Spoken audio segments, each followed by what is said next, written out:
요한복음 19장. 그러자 빌라도는 예수를 데려다가 채찍질했습니다. 병사들은 가시관을 엮어 예수의 머리에 씌우고 자주색 옷을 입힌 뒤에 가까이 다가가서 유대 사람의 왕 만세 하고 소리치며 손바닥으로 얼굴을 때렸습니다. 빌라도는 다시 밖으로 나와 유대 사람들에게 말했습니다. 보라, 내가 예수를 너희들 앞에 데려오겠다. 이는 그에게서 아무 죄도 찾지 못한 것을 너희에게도 알게 하려는 것이다. 예수께서 가시관을 쓰고 자주색 옷을 입고 밖으로 나오자 빌라도가 그들에게 말했습니다. 보라, 이 사람이다. 대제사장들과 경비병들은 예수를 보자 크게 소리쳤습니다. 십자가에 못 박으시오. 십자가에 못 박으시오. 빌라도가 대답했습니다. 너희들이 이 사람을 데려다가 십자가에 못 박으라. 나는 그에게서 아무 죄도 찾아낼 수가 없다. 유대 사람들이 빌라도에게 말했습니다. 우리에게 법이 있는데 그 법에 따르면 이 사람은 마땅히 죽어야 합니다. 그가 자기 자신을 가리켜 하나님의 아들이라고 했기 때문입니다. 빌라도는 이 말을 듣고 더욱 두려워서 관저 안으로 다시 되돌아갔습니다. 빌라도가 예수께 물었습니다. 내가 어디서 왔느냐? 그러나 예수께서는 아무 대답도 하지 않으셨습니다. 그러자 빌라도가 예수께 말했습니다. 내게 말하지 않을 작정이냐? 내가 너를 놓아줄 권한도 있고 십자가에 못 박을 권한도 있다는 것을 알지 못하느냐? 예수께서 빌라도에게 대답하셨습니다. 위에서 주지 않으셨더라면 내가 나를 해칠 아무런 권한도 없었을 것이다. 그러므로 나를 내게 넘겨준 사람의 죄는 더 크다. 이 말을 듣고 빌라도는 예수를 놓아주려고 힘을 썼습니다. 그러나 유대 사람들은 소리쳤습니다. 이 사람을 놓아주면 총독님은 가이사의 충신이 아닙니다. 누구든지 자기 자신을 왕이라고 하는 사람은 황제를 반역하는 자입니다. 빌라도는 이 말을 듣고 예수를 끌고 나와서 돌판, 히브리 말로는 가바다이라 불리는 곳에 마련된 재판석에 앉았습니다. 이날은 6월절의 예비일이었고 시간은 낮 12시쯤이었습니다. 빌라도가 유대 사람들에게 말했습니다. 보라, 너희들의 왕이다. 그러자 그들이 소리쳤습니다. 없애버리시오, 없애버리시오, 십자가에 못 박으시오. 빌라도가 그들에게 물었습니다. 너희들의 왕을 십자가에 못 박으란 말이냐? 대제사장들이 대답했습니다. 우리에게는 가이사 말고는 다른 왕이 없습니다. 마침내 빌라도는 예수를 십자가에 못 박도록 그들에게 넘겨주었습니다. 로마 군인들이 예수를 데리고 나갔습니다. 예수는 자기의 십자가를 지시고 해골, 히브리 말로 골고다이라는 곳으로 가셨습니다. 거기에서 그들이 예수를 십자가에 못 박았습니다.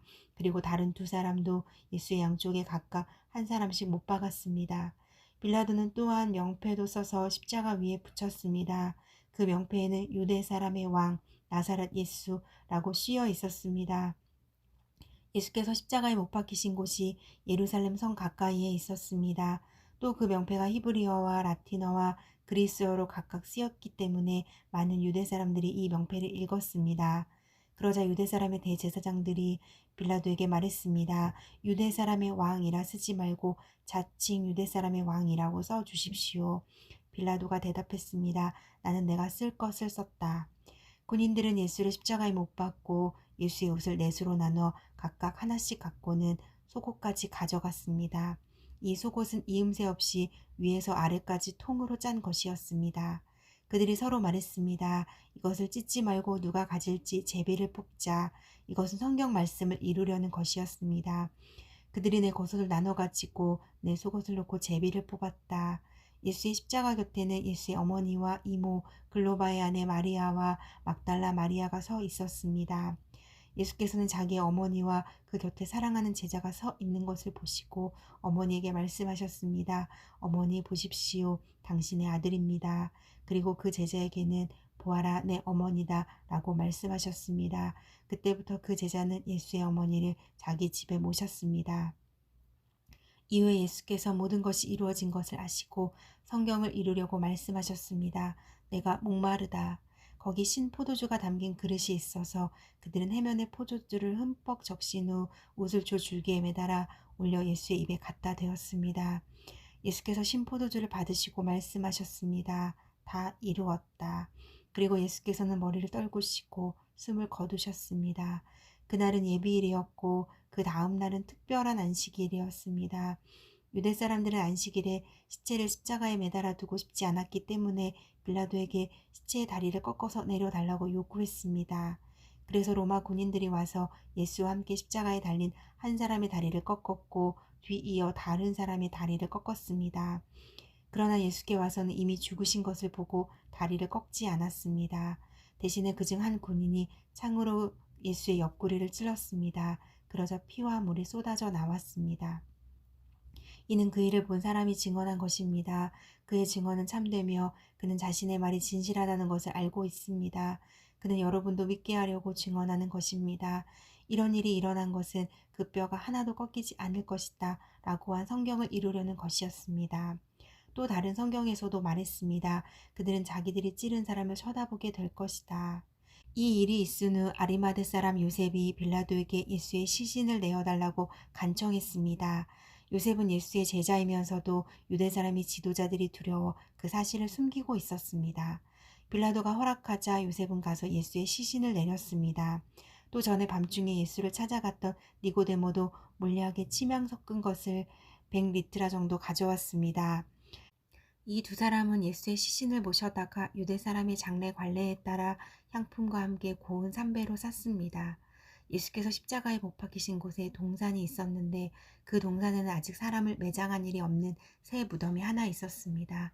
그날은 유대 사람들의 예비일이었고 그 무덤도 가까이 있었기 때문에 요셉과 니고데모는 예수의 시신을 그곳에 모셨습니다. 요한복음 20장. 그 주간의 첫날 이른 새벽 아직 어두울 때에 막달라 마리아가 무덤에 가서 보니 무덤 입구를 막았던 돌이 치워져 있었습니다. 마리아는 시몬 베드로와 다른 제자, 곧 예수께서 사랑하시던 제자에게 달려가서 말했습니다. 사람들이 주의 시신을 무덤 밖으로 가져다가 어디에 두었는지 모르겠습니다. 그리하여 베드로와 다른 제자가 무덤으로 향했습니다. 두 사람이 함께 달려갔는데 베드로보다 다른 제자가 앞서 달려가 먼저 무덤에 이르렀습니다. 그 다른 제자가 몸을 굽혀 안을 살펴보았는데 고운 삼배만 놓여있는 것을 보았으나 무덤 안으로 들어가지는 않았습니다.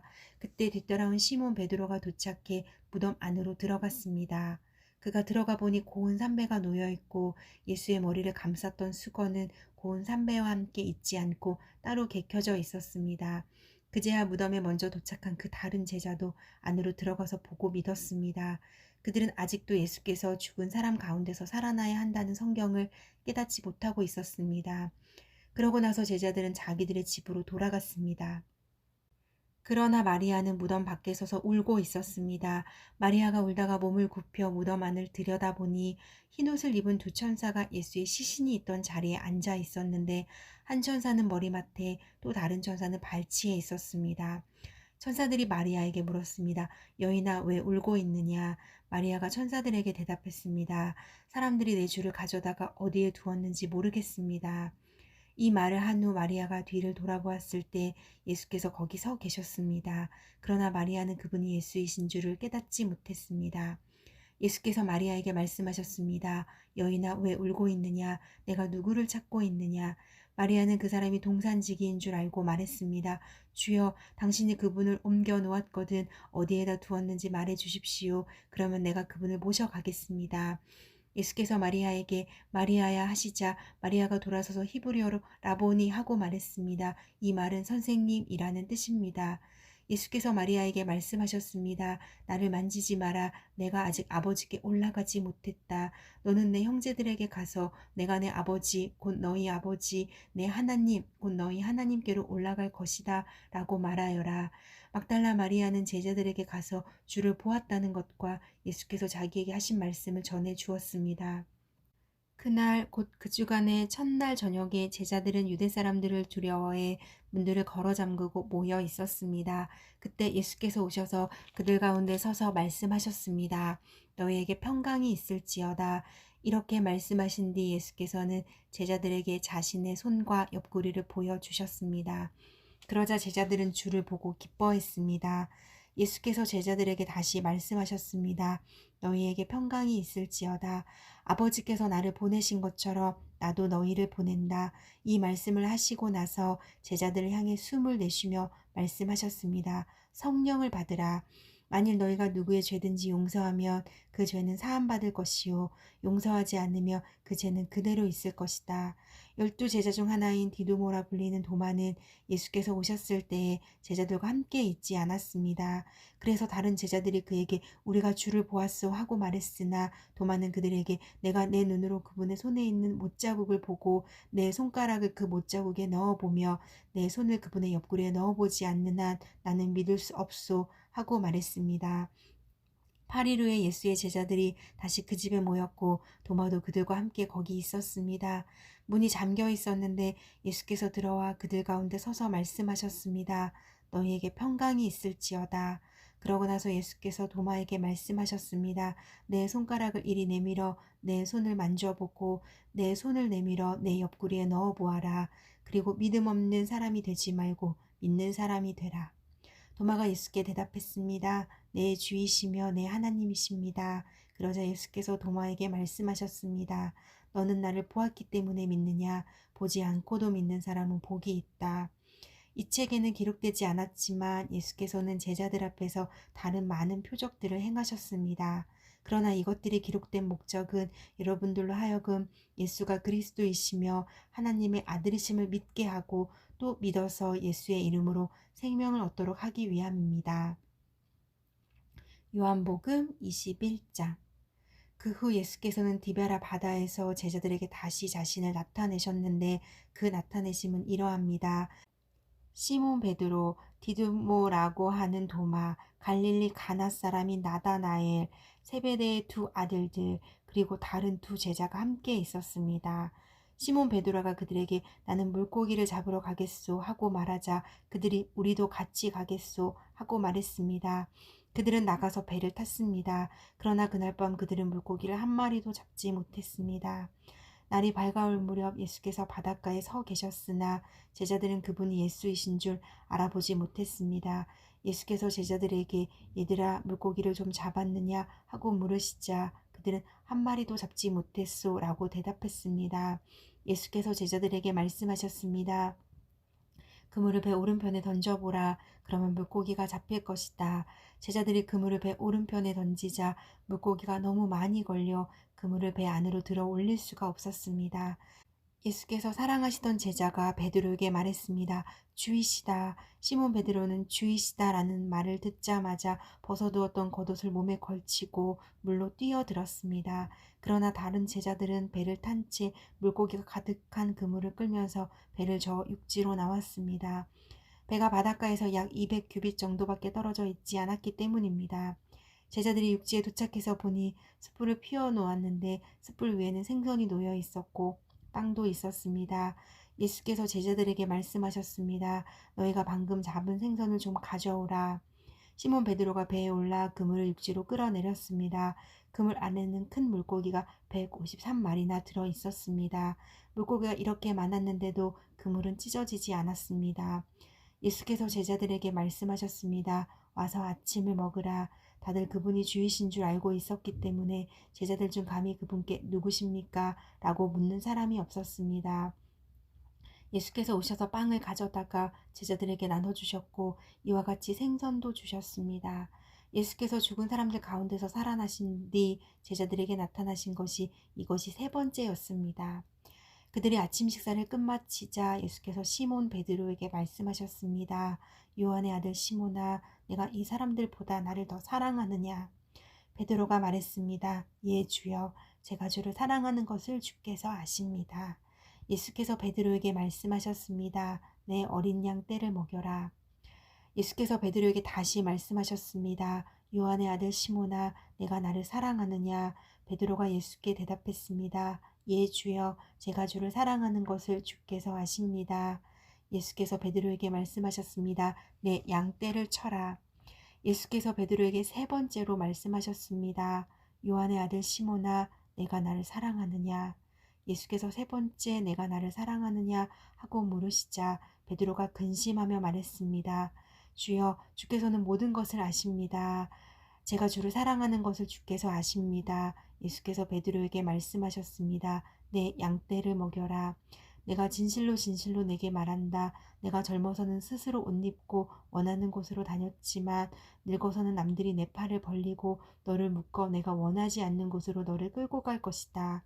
예수께서 이렇게 말씀하신 것은 베드로가 어떤 죽음으로 하나님께 영광 돌릴 것인지를 알리기 위함이었습니다. 그러고 나서 예수께서 베드로에게 말씀하셨습니다. 나를 따라라. 베드로가 돌아보니 예수께서 사랑하시던 제자가 따라오고 있었습니다. 이 제자는 만찬에서 예수께 기대어 주여, 주를 배반할 사람이 누구입니까? 라고 물었던 사람이었습니다. 베드로가 그 제자를 보며 예수께 물었습니다. 주여, 이 사람은 어떻게 되겠습니까? 예수께서 베드로에게 대답하셨습니다. 내가 돌아올 때까지 그가 살아있기를 내가 원한다 할지라도 그것이 너와 무슨 상관이 있겠느냐? 너는 나를 따라라. 이 말씀 때문에 이 제자가 죽지 않을 것이라는 소문이 형제들 사이에 퍼졌습니다. 그러나 예수께서는 그가 죽지 않을 것이라고 하신 것이 아니라 단지 내가 돌아올 때까지 그가 살아있기를 내가 원한다 할지라도 그것이 너와 무슨 상관이 있겠느냐라고 말씀하신 것뿐이었습니다. 이 일들을 증언하고 기록한 사람이 바로 이 제자입니다. 우리는 그의 증언이 참되다는 것을 알고 있습니다. 이 밖에도 예수께서 행하신 다른 일들이 많이 있으나 그 모든 것을 낱낱이 다 기록한다며 이 세상이라도 그 기록한 책들을 다 담아두지 못할 것입니다.